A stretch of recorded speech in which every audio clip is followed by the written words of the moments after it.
ওম অখণ্ড সংহিতা বা অখণ্ড মণ্ডলেশ্বর শ্রী শ্রী স্বামী স্বরূপানন্দ পরমহংসদেবের উপদেশবাণী, ষষ্ঠ খণ্ড। পুরুষের প্রতি নারীর কর্তব্য। শ্রী শ্রী বাবামণি বলিলেন, নারীকে সম্মান যে না করে সেই পুরুষকে মানুষ বলে স্বীকার করতে আমি প্রস্তুত নই।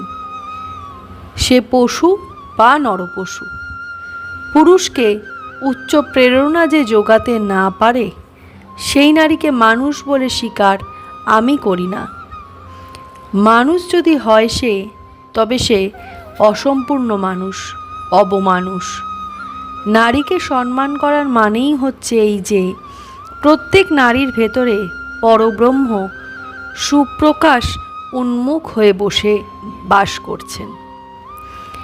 এই কথাটি নিরন্তর অন্তরে জাগরুক রাখা এবং অনুভব করার চেষ্টা করা।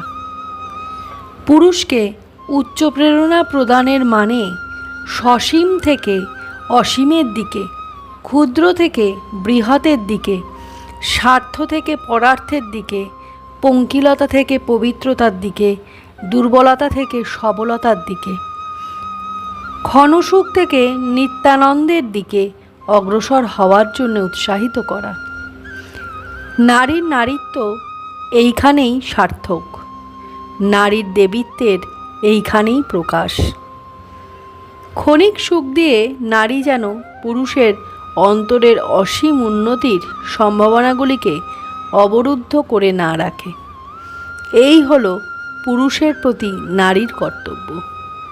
নিজের প্রলোভনময়ী ছলনার মূর্তিকে পরিবর্তিত করে নারী যেন প্রেরণাদাত্রী প্রতিভার মূর্তিকে প্রকটিত করে এবং এইভাবে পুরুষের জীবনযুদ্ধের হয় মহাশক্তি সঞ্চারিণী।